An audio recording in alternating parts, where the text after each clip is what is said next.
Coming up on Tech News Today, it's episode 700, but it's a dark day. Time Warner Cable says nobody cares about gigabit internet. Also, Pandora limiting your mobile music, and phones are emasculating us. All that and more coming up. Netcasts you love. From people you trust. This is Twit. Bandwidth for Tech News Today is provided by CashFly at CACHEFLY.com.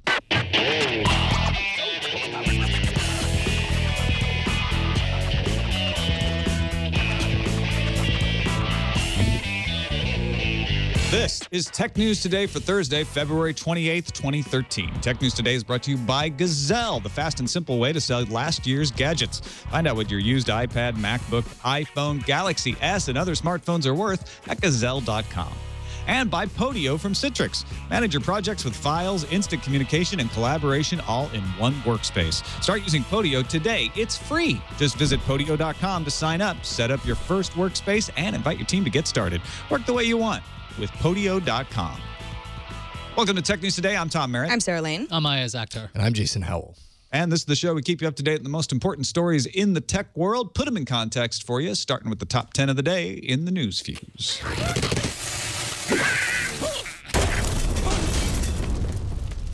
Apple announced Thursday that content downloads from iTunes U have surpassed 1 billion. iTunes U offers free educational content from schools, libraries, museums, and other sources. More than 60% of app downloads from iTunes U come from outside the United States. Samsung has hired the judge, now retired, that ruled in its favor and against Apple. You know, the one that made Apple give a public apology on its homepage, saying that it had been false and misleading in how it fulfilled the court-ordered public explanation. Remember that? Yeah, Judge Jacob in the UK back in November is now one of 9 experts retained by Samsung in its case against Ericsson in the US. They like him. They really, really like him. Sergey Brin decided to give a TED Talk yesterday, and he managed to give an Eric Schmidt-like soundbite that people are just going to love. Brin said that smartphones are emasculating, and you're standing around and just rubbing this featureless piece of glass. Of course, Brin said this while he had a computer attached to his face, namely Google Glass. I do not think that word means what you think it means. Verizon and Comcast activated the copyright alert system Wednesday. The 6-strike system in the United States is a voluntary effort of 5 major ISPs and the Motion Picture Association of America. Comcast spokesperson Charlie Douglas told Ars Technica a small number of alerts had been sent out. Comcast also provided examples of what the pop-up alerts look like when they show up in your browser if you are deemed by the ISP to be in violation of copyright law. The iPhone 5 pretty much sells like hotcakes, unless you're Cricket Wireless. The no-contract prepaid network operated by Leap Wireless isn't having a whole lot of luck selling the iPhone 5 and is actually seeing its stock levels of the phone climb because consumers are choosing other devices. Leap Wireless says that it believes it'll sell about half as many iPhones as it committed to sell during the first year of its contract with Apple, which ends in June, and may leave it with 100 million worth of unsold iPhones by the middle of this year. U.S. Army Private First Class Bradley Manning has pleaded guilty on 10 counts involving disclosing information to an unauthorized person and has pled not guilty to 12 charges, including aiding the enemy. The guilty pleas carry a combined maximum sentence of 20 years. If convicted of aiding the enemy, Manning could receive a life sentence. In court, Manning will read an extended personal statement on what he did and why he did it. Bitcoin had a rocky few first years as a virtual currency, but it never died, and now it's back at an all-time high. According to data on Bitcoin charts, Mt. Gox, or MTGox, the most popular Bitcoin trading site, recorded a high price of $33.22 per Bitcoin. Recently, the Internet Archive and WordPress began accepting donations and payments in Bitcoin. Apple CEO Tim Cook has told shareholders the company is disappointed by the falling stock price, but Apple's committed to a long-term strategy. What else is he going to say? Shareholders unsurprisingly voted to re-elect all 8 of Apple's board members. Shareholders also voted down 2 shareholder-created proposals, one that dealt with executives holding a certain amount of company stock, and another asking for Apple's board to create a human rights committee that would evaluate the company's supply chain and its overall operations. Yeah, they didn't want that. Yeah, who wants that? Yeah, speaking at the, nobody wants gigabit Ethernet either. Speaking at the Morgan Stanley Technology Conference, Time Warner Cable's Chief Financial Officer, Irene Estevez, said her company, quote, did not see the need to roll out gigabit internet service. Estevez said a very small fraction of our customer base choose the top tiers of internet service currently offered. That's why I said gigabit Ethernet, because what do you need gigabit Ethernet for if you can't get a gigabit service from Time Warner Cable? Let's check in on my favorite soap opera, As the World Hacks. The Chinese Defense Ministry says that 2 major military websites were attacked last year and that almost 63% of those attacks originated in the United States. Ministry spokesman Gang Yansheng says the sites were hacked on average 144,000 times per month. And is my real father? I'm just playing it. Dun, dun, dun. This is Tech News Today, brought to you by Gazelle. Thank you, Gazelle, for helping bring the show to the folks today. If you don't know about Gazelle, it's the easiest way I've ever found to sell your old gadgets online. You got an old iPhone, Samsung Galaxy S2 sitting around. Don't throw them away, for goodness sake. Recycle them properly, or better yet, get some money for them from Gazelle. Gazelle makes selling last year's gadgets fast and simple. You just go to gazelle.com, Gazelle.com. Tell Gazelle the condition of your gadget. They'll even buy broken iPhones and iPads. And then you lock in a quote for 30 days, risk-free. If you're not sure, go do it now and lock in that quote, because the prices don't generally go up for used items. And you got 30 days to decide or get a new gadget or whatever it is you need to do to make that decision. But it's a whole lot easier than anything else I've tried as far as getting some quick cash. They'll pay you fast for your iPhone, your Android, your BlackBerry phone, your iPad, or other Apple products. Do it today, and you get paid fast within a few days of the items being received. Once again, those offers good for 30 days. And Gazelle will also wipe your data for free. Free shipping. Most items qualify for a free box, fast processing, and no listing hassles. Sell you last year's gadgets today at Gazelle.com. And we thank them for their support of Tech News Today. Joining us now to discuss some of these stories in the headlines, Steve Kovac, gadgets editor at Business Insider. How's it going, Steve? Great. Thanks for having me back. Hey, thanks for coming back. I know the last time we had you, it was Halloween, so I'm glad we didn't scare you off. Nope. Glad to be back. Well, and the hurricane's over here, so. That's right. And I'm glad you survived the hurricane to make it back even more important. Let's start off talking about Sergey Brin and the use of the word emasculating. Right, so Sergey Brin apparently gave an unscheduled talk at TED. That's what Mashable says anyway. He told the audience that the smartphones, like, here's the word, emasculating. You're standing around just rubbing this featureless piece of glass. Then he asked a couple of questions. Is this the way we were meant to use our bodies? And he also says you want something that will free your eyes. Obviously, he's doing the talk with Google Glass on his face, so it's kind of a strange idea. He also said, with Google Glass, I've really enjoyed exploring the world more, apparently. Steve, is looking through a piece of glass strapped to your head really that different than looking down at a phone?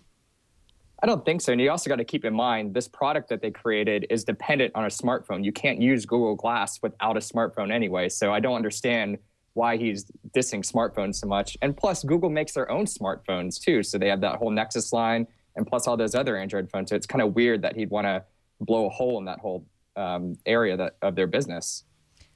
It's like featureless piece of glass. That's not really true. I mean, I guess if it's off, it seems featureless. But then you just turn it on, and unlock it. And then there's actually quite a few features inside it. Are you insinuating that Brent can't turn on a phone? Because he's just looking at this piece of glass. It doesn't work. I just don't understand. It's like, I understand that you're very excited about Google Glass and you want people to be like, yeah, it's the future.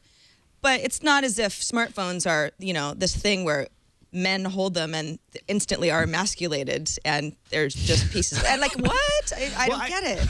I'm guessing what he means is when you're bent over and you're looking down, that you're cut off and you're isolated from the world. But I think it's the wrong word to use. I sort of see a sense of the word that he's trying to get at, but it's obscuring the point he's making, which I think is a good point, that when you're looking at a phone, you are looking at the phone and you can't look at other things. When you've got Google Glass, you can still get a lot of the information that you would get from the phone, but you can still see the rest of the world and engage with the rest of the world at the same time. Yeah, I think the right word would be isolated, because the thing is, or the other thing, or maybe you're just seeing the world through this little window. Because there have been a number of times where I've been outside, like at a concert or something, and people are looking at this great thing. That's, you could look around. They're looking at it through that stupid viewfinder on their phone. So you have this little 3.5-inch or maybe a 4.7-inch device or an iPad or something silly. So instead of just looking at the thing in front of you, you're like, no, I've got to use it through this lens. Like, I think creating this frame that doesn't necessarily need to be there. Right, so you lose all that vision. So I don't know if the word is the proper use, but I definitely see his point on the idea of, oh, if my computer's up at up at eye level, at least I will be more likely to look around. I'm kind of curious how this is going to go. Although you kind of just sold it right there, right? Like looking down at your phone, not exploring the world that's around you. That's kind of the beauty of glass, right? Is that wherever you're looking, taking in the world, you also get the advantage of that device. Steve, is this something that you are going to go get when it comes out? Google Glass with the little... I can't ever say Google Glass properly, by the way. They have Google Glass and Google Glasses. Too many G's. Worst thing ever for me. Steve, are you interested? Not to be confused with goggles. Not with goggles either. This product, is this a product for you, Steve? I'm definitely going to try it. I don't think it's going to be worth me dropping $1,500 on a pair. But I mean, it also brings up this issue of social interactions and like how often have you been at a party or a bar and everyone's staring down at their phone instead of talking to the people around them? You know, we have this like urge to constantly check what's going on elsewhere. So maybe this will help us a little bit when it's right in front of our face. We can actually still talk to the people around us and not look so alienated. Or we're going to have a new social faux pas. Like, don't roll your eyes at me. It's like, no, I'm looking Don't say okay glass in front of me. I'm looking over there. I really am. Yeah, actually, at least when you're looking down at a phone, you know someone's not paying full attention. With the glass, you're going to be like, why aren't you answering me? I just asked you a question. And people will be like, what? Hold on. Yeah. Why are you looking up there? Is there a bird flying? Okay, Glass, replay with that last conversation. Something on my face? All right. Speaking of birds flying, that has nothing to do with Groupon's stock price. One of your best yet, Tom. Yeah, they have a sale on birds. Yeah. Actually, it's not a good sale either. And that's why Groupon's stock has tanked. No, Groupon reported its fourth quarter financial details. It's not good. Revenue of $638.3 million, which sounds like a lot, although analysts had expected revenue of $640 million. Earnings per share were at negative 12 cents. Analysts had hoped the earnings would be 3 cents, so it's not good. At the end of the third quarter, Groupon had said revenue was expected to fall between $625 million and $675 million, so this is not a huge surprise, but in after-hours trading on this news, the company's stock had fallen more than 20%. The net loss in the quarter was $81.1 million. Groupon has quite a bit of cash on hand, actually $1.2 billion. So it's not as if it's total doom and gloom. It's not as if Groupon has to shut the doors.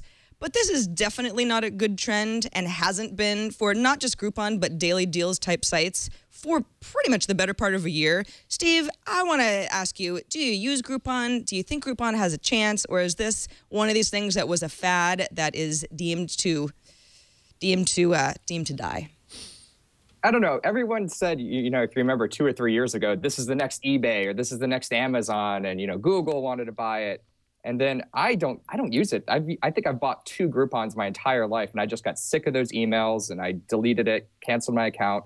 But I think the real question is here, what's going on with Andrew Mason? I think that's a question people aren't really asking now. That report came out a few months ago that his job was on the line, and then he actually came to Business Insider's conference the day after that report and didn't quite defend his job that well. He sounded like he didn't really want the job. So I'm curious to see what the board thinks now in the next board meeting, where Andrew Mason's status is in the company. Well, and some of those people on the board, at least in the media, have been somewhat vocal that, you know, maybe Andrew Mason isn't the guy for Groupon. Groupon isn't necessarily a failing model, but maybe you don't have the right guy at the helm. The other thing is when Groupon came out, originally people were very excited about it, but then it faced a lot of competition. Leaving Social has been around for a while. Then Google offers, Facebook deals. Everybody else has whatever version of this that's out there. So Groupon's big hook is gone. And so the thing is, now you have to have something unique that is effectively, what are we doing? We're just discounting goods. Like, this is coupon clipping for now. So it's not exactly an exciting growth area, but if everybody's got their own version, what's Groupon's hook? Yeah, and I think they got a lot of negative press for being early whenever they would have a problem with the coupons not being honored. A lot of merchants were getting upset that they weren't making their money back. And they may be suffering from the problem of being the first to market, which sometimes is a negative if everybody else learns from your mistakes and then does it better. I know I don't get Groupon deals anymore. I only did it for a short period of time. I did Living Social. I stopped that too. Now I get the Amazon local deals, which actually seem to be just as relevant. I don't see any differentiating factor between any of the services, really. Well, then again, I mean, in Amazon's, it was either the last quarter earnings or the one beforehand had to write down a huge bunch of money, and that was all due to Living Social. So, I mean, it's not really a business model that seems to be working, even for a company like Amazon that knows how to make money. Yeah, maybe it's just a bad business, you know? I mean, we all like the idea of discounts, but it just may not benefit anybody.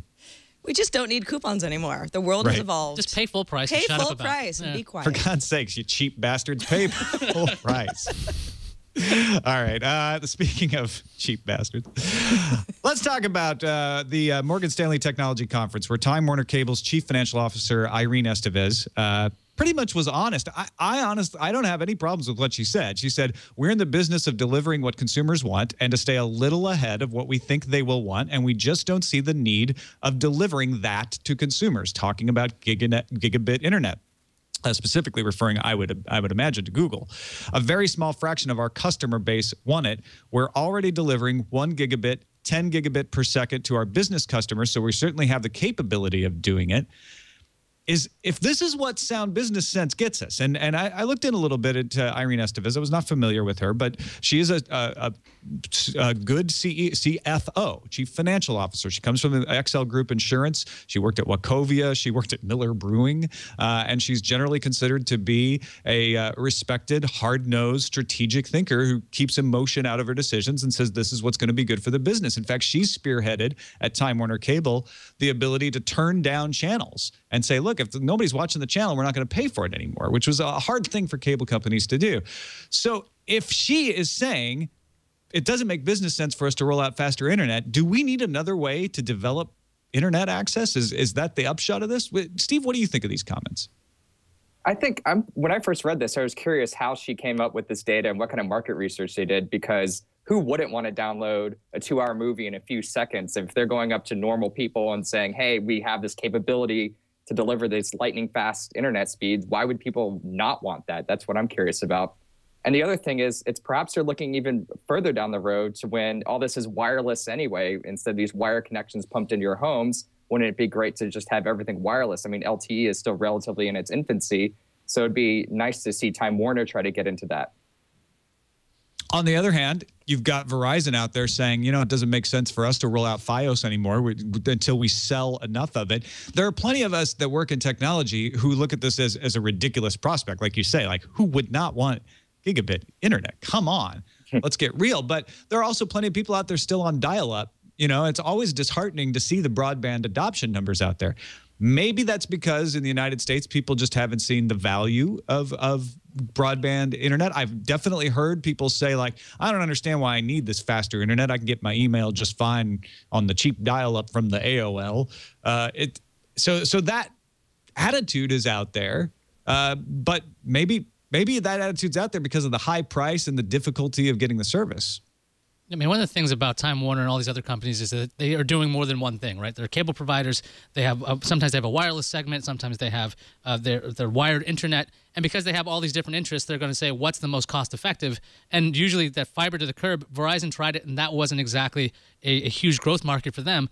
It seems like companies like Google that can actually keep pouring money into the infrastructure. It's those companies that really want to make a difference to this, or actually raise awareness. That's another thing. The fact there's no customer demand, I'm sure that if you went up to Time Warner customers and said, hey, would you like faster internet? They might say yes, but they might not know exactly what kind of speed they want. Would you like to be able to get all kinds of internet video super fast? Do you want to be able to do these different things? I think it's partially an awareness thing. And Time Warner doesn't really have an interest in educating everybody about, oh, by the way, our infrastructure could be better, but we're not going to tell you about that. Well, that's the whole thing about Google, right? Is that Google's trying to evolve this market. So it's all about, you know, word of mouth, and this is so great, and let's spread the word, and let's get everybody on board so that we can actually make this happen. Time Warner doesn't want to do that. They want the business model not to change drastically at all. And yeah, I think it's not someone saying, ooh, this internet is a little bit too fast for me. I'd like to go back to what I had before. It's just that you don't know what you're missing. Well, and it costs money, like you say, to roll out these higher speeds. And all of these ISPs have virtual monopolies or close to monopolies, maybe duopolies in all of their markets. And they are making a lot of money on their services. And it's the CFO's job to preserve that margin. Doesn't matter how big it is. If you're the CFO, you want to grow it. And so does it make sense to sink a bunch of money into infrastructure when you can't get a return on it right away and see that margin go down? if there's no competition, no, it doesn't make any sense because you're not going to lose your market share. You've got them captive. The other thing, I think sometimes these companies are a little short-sighted. I mean, because they're worried about shareholders right now, not necessarily like in the future, this is the infrastructure that will be used for television and for other services that they could provide. I mean, remember when how cable companies became ISPs and then like, oh, by the way, we can become telecoms because we can do VoIP. If they just realize the power of what they have going, they could probably realize in 10 years, this is going to be the infrastructure you're going to need to survive. Kind of reminds me of Downton Abbey when the Dowager Countess doesn't want the electric lights. And it's like Time Warner Cable's like, see, there's a lot of Dowager Countesses. They don't want those bright broadband in their house. If you don't watch Downton Abbey, that doesn't make any sense to you. Let's take a quick break and thank our sponsor from Citrix, Podio. Manage your projects with files, instant communication, all the information you need for your workday. Think about where it is right now. If you're not using something like Podio, it's probably an email. It's in a spreadsheet. It's in a document. It's all over the place. It would be nice to bring all that into one organized, easy to manage, easy to prioritize system like Podio by Citrix. Podio allows you to manage all your projects, back and forth instant communication workflow from one easy-to-use platform, allowing you to work the way you want. You have the flexibility with Podio to customize your workspace, manage your projects, create tools, create apps, bring any team together, coworkers, clients, external contacts. It doesn't matter if they're in the company or not. You decide who's in on the project, and your team can work from any mobile device. They've got free Podio apps for phones and for tablets. We use it here to manage projects. Kind of helps us work with with Lisa and the folks about what stuff's happening, when's it happening. You can schedule you can have it go into your calendar. I've got a Podio calendar in my Google Calendar, so when stuff is scheduled in there, it goes right into my calendar. Start using Podio today. It's free.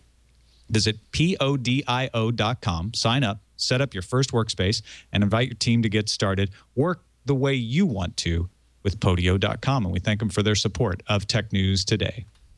Ayaz, you're using Podio for know-how, right? Yeah, I mean, we have a lot of different projects all the time, and so the thing is, we used to communicate via email exclusively, where I'd write things down on paper or whiteboards, and that just doesn't handle it. So Podio does this great way of having all these different projects that can be separated out, and you can invite people that aren't using this this service on your network. So if you have external members, you can get them too, and we sometimes have guests on the show, so we can use this. It's really powerful and really easy to use. I'm using it every day.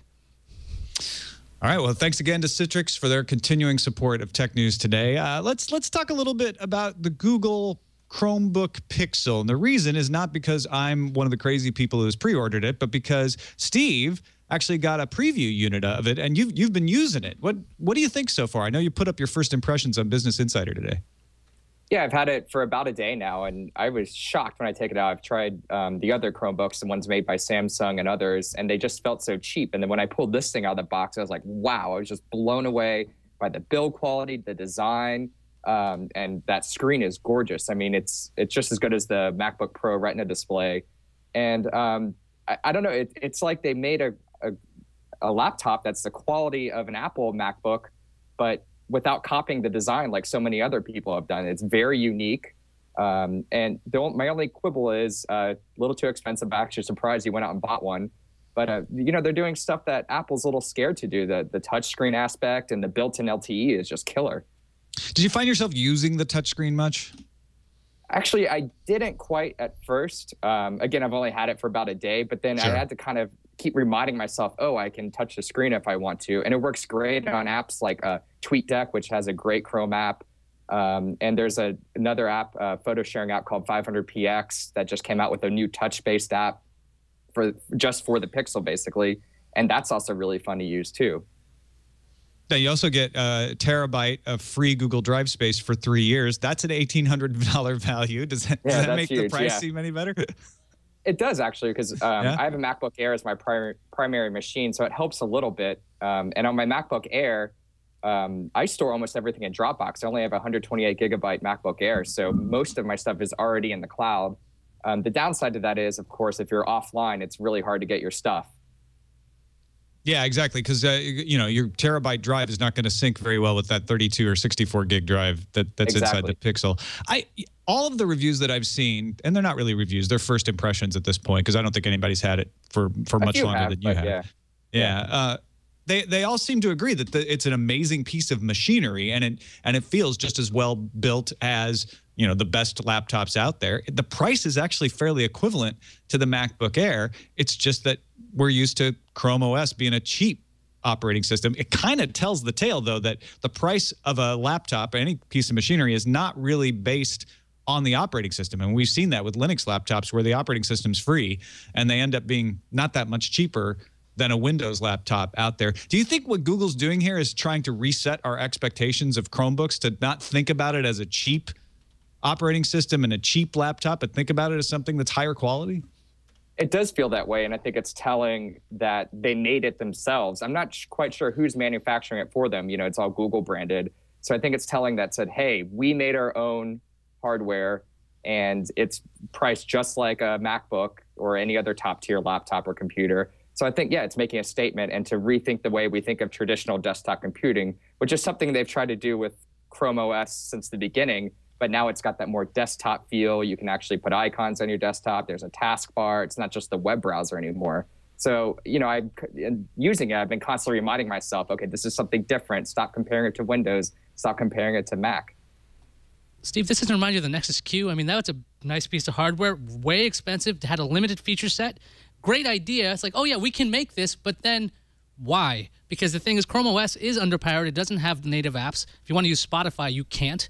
I mean, it's like, I understand this idea of making beautiful hardware, but when the execution is this, this is updatable in the future. Isn't this Nexus Q again? I don't like that comparison because the Nexus Q didn't even have an interface. The Nexus Q is just a dead interface unless you had an Android phone to use this. This is a computer. When you, right out of the box, it works. The Nexus Q needs another device to work. So yeah, the Nexus Q is a little expensive and stuff, but that was a totally different product category. And of course it failed, but this is a functional computer, unlike the Nexus Q, which was just an idea more than anything. I think it is significant that Google is making a piece of hardware. I mean, this thing just says Chrome on it. It doesn't have anybody else's branding. And like you, Steve, I haven't heard about who's actually manufacturing this for Google. So it is essentially Google getting into the hardware business for real. Well, let's talk about Pandora, Sarah. They're claiming that the royalty rates are squeezing them again. Screwing us over in the meantime. So there's a 40-hour monthly limit now on the free service of Pandora. Pandora has the free service, and then it also has Pandora One, which is basically you get rid of ads. And if you're paying, this doesn't affect you. So just free users, but for the first time, this is over mobile devices where obviously a lot of people are listening to Pandora music. So the deal is, in a month, if you go over 40 hours, you can still listen via a PC. So this is just mobile. Or you can pay 99 cents for the rest of the month. So that's fairly reasonable if you're listening a lot. Or you could subscribe to Pandora One and, of course, get around this. Founder Tim Westergren says this is going to affect less than 4% of the active listeners. And he also did say it's because of rising per play content costs. But he also said, and this is a post that they made on their blog because they obviously they knew that people get upset about this sort of thing. He says, limiting listening is a very unusual thing to do and very contrary to our mission. And then he goes on to explain, Pandora's per track royalty rates have increased more than 25% over the last 3 years, including 9% in 2013 alone. So that's just this year. And they're scheduled to increase an additional 16% over the next 2 years. So they're looking at their overall listening, and they think a 40-hour per month mobile listening limit allows them to basically manage these rising costs. I guess, for me, I listen to a lot of Pandora. I don't think I go 40 hours, though, in a month. So, yeah, I don't even think I'm part of the 4%, and I'm a pretty active user, and it's all mobile. I don't listen to Pandora at all on my main PC. But I wonder, these royalty rates, this is something that Pandora has never been able to control. They're trying to get legislation passed that are going to change the rules, but nobody really thinks that's going to happen. Ayaz, do you think that the users are the ones who just kind of lose out in this game? Because of the royalty rates, yeah, the users lose out eventually. But the thing is, 40 hours is a long time on a mobile device when it comes to that. And there's also workarounds. You can go to your desktop or do something else. There's always other ways to get music, and they have lots of competition. That's the other issue. I don't know who's going to hit this percent. Let's say, 4% are going to hit this cap. If you really like the service, you should be willing to pay an extra bit for it. Just like there are paywalls on certain news sites. After a while, you're like, look, I really do value this content, and I like what these guys do for me, because Pandora is great for music discovery. There's streaming services like crazy out there, but discovery it's really hard to beat Pandora. So if they can actually get some money out of this and keep them afloat until legislation is passed that they're not constantly getting raked over the coals for royalties, maybe this would keep them afloat for a little longer. Steve, does this upset you at all? Do you think eventually it'll be 20 hours and then 10 and then Pandora won't be free anymore and this is just the beginning of us all having to pay for what we enjoy as free music now? Well, there's no such thing as free music. Someone's paying for it at all the time. So, I mean, I think what's also really interesting is to think how this will affect Spotify down the road. I know they're trying to negotiate with the labels, but, you know, the labels still need to make money at the end of the day. And I don't think Pandora is asking too much. Pay $1 extra for 4% of users if they go over 40 hours. I don't know anyone who listens to Pandora that much on their phone, even if it is their primary device. So it seems reasonable. And I'm sure over time they might have to tweak it again or charge you more. But it's just, there's no such thing as free music. Someone's going to pay for it. Eventually, it's going to be the users. Yeah, I think if I felt like the royalty rates that are set for Pandora were fair, that this would be a non-story. It's just Pandora saying, hey, it cost us this much to do our business, so we got to charge you a little bit, and it's not outlandish, like you say. But these rates are punitive in a way, it feels like. And I am surprised to see that Westergren has kept Pandora alive over these years. Maybe that shows that the rates actually aren't outlandish and that you can keep business going. But it always seems to be like they're just squeaking by. Mm-hmm. Let's speaking of Spotify, let's talk a little bit about Spotify. They have finally brought along their own social network. What does that mean, Io? Yeah, Spotify's got a refresh. Now, if you look on the left pane of Spotify, there's something called the People tab, and I completely forgot that it existed. It began to replace something called the Follow tab, and the Follow tab is going to spotlight who you are following on Spotify. Artists you've starred, it'll even recommend artists, and it'll show your friends who are on Facebook so you can follow them in Spotify. So this is separate from Facebook. There's also a revamped Spotify profile that will also include a recent activity section showing songs you've starred, when you created a playlist, whatever it is you're doing. And those changes are rolling out now. I know when I tried it out this morning, I tried to hit the People tab, and it just was spinning. Nothing was happening at all. So I'm not sure if that's happening today or not. Sarah, do you think that Spotify needs its own separate section for social, or should they just stick to their Facebook integration that's been working pretty well? Yeah, the Facebook integration's been working pretty well for people who are active on Facebook. I like this idea just because it makes Spotify act a little bit more like Podio, which is my streaming music service of choice. That's part of the reason I like Podio the most. It's not just because I like to listen to a lot of new albums, but I watch the activity of all of my friends that are on Podio, and that's that's how I discover a lot of new bands and artists, and this just makes sense to me to make it more social. Spotify has never. They always feel like they've sort of been missing this big chunk of social. It works pretty well. I've got friends that I can I can be Spotify friends with, but this is just taking it up a notch. Steve, do you think I'll give you every question like this? You think it's gonna be like paying, or is this gonna be a good thing? I like it. It kind of reminds me of MySpace when MySpace was at its best, following music artists and getting their latest track as soon as possible. So it makes it easier to get that music quicker instead of just clicking on that What's New tab. But on the other hand, I'm a big Spotify user. That's my service of choice. And I love looking at that feed on the right and seeing what my Facebook friends are listening to. And I found music that way just by even what my mom is listening to on Spotify. I can just see right there on the Facebook side. Tom, do you think people are they trying to discover music via Spotify using these things? I mean, on the left side, I'm looking at my Spotify app. I probably not hit these. There's a People tab. There's an Inbox, Play Queue. Like, I don't use any of these things. I just constantly look for my own playlists. Do you think this is going to help people get more into Spotify? You know, somewhat ironically, I continued to use Ping right up until its dying day. And it was mostly for the fun of it, but there were some cool things. It was interesting when I would see the few friends that were continuing to use it, like, oh, that person bought that album. I would think about music that maybe I hadn't thought about. I would discover some things that I hadn't. So I like that about Podio as well, when I see my friends' playlists and we listen to them and discover new music. So I think this is great. Whether it's going to sway me into Spotify alone, certainly not. It's not like a killer feature, but it's cool, and I think it looks like it's being implemented well. I'm not a regular Spotify user, so I can't really say. Like I was saying before, I mean, I don't think anybody does discovery as well as Pandora, and I think this would be a great step to say, hey, by the way, Spotify's got a huge music library. A lot of people knock, your libraries are too small and other services, but to find out they have all these other tracks through your friends mean, music's pretty much inherently social. So I think this is going to be something that I'm probably going to end up using, because right now I'm looking at now it's actually loaded People tab. It says Filter US. So I can click it and it's like, oh, look, playlists. But it's kind of a useless interface. The new one looks a lot better. And I can't wait for that to actually roll out. All right. Now we're going to roll out to Mars in the randomizer. Roll out.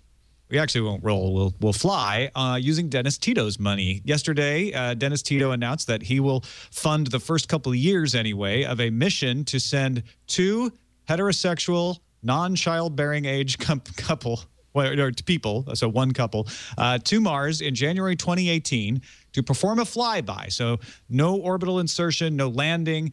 This is actually what they did first when they went to the moon. They just did a flyby. They flew around it. Then the next step was an orbital insertion to do everything except land, and then they actually landed on the moon. So this is actually a pretty normal way to explore the ability to go. And it's also a lot cheaper because one of the reasons they picked 2018, the planets are aligned right so that you have the minimum flight path to just kind of make a big wide orbit around the sun, pass by Mars, and come back to Earth. I don't know that I have any problems with this, but it seems interesting that you've got a private individual spending money, trying to get other rich people to spend some money to do this. Anybody got an opinion one way or the other? I love this because, especially since NASA's budget is so tight, it's up to private individuals, the Elon Musks and the Jeff Bezoses of the world, to really advance the space exploration. And if it takes private companies and guys with deep wallets and just a passion for exploration to do this, I'm all for it. I think this is awesome. I like this quote. Married couples have occasionally flown in space before on short flights, and it seemed to work well, so why not? That's the quote. It's like, well, this, as long as they live stream all the arguments that are going to happen, you can fund this with a TV show.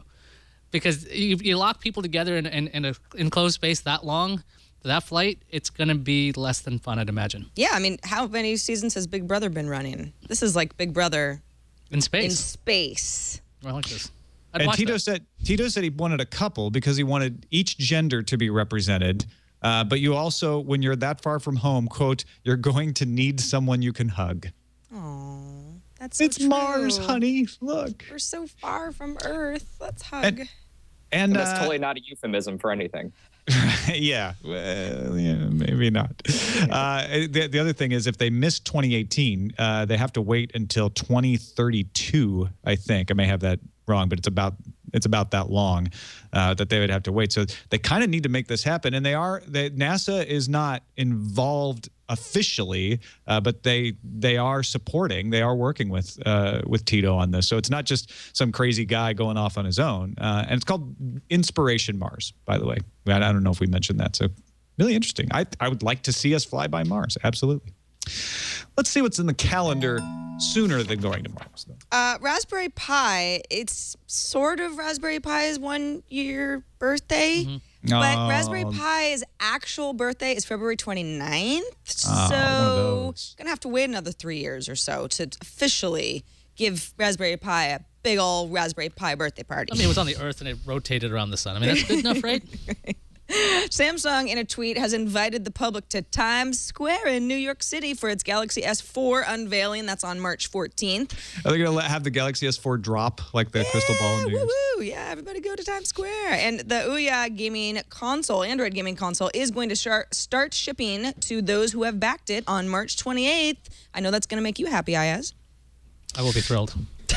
You seem thrilled. I didn't back it. Oh, I thought you did. No, I backed out of backing it. Tom backed it. Oh, Tom backed it. I always get you backers confused. Yeah.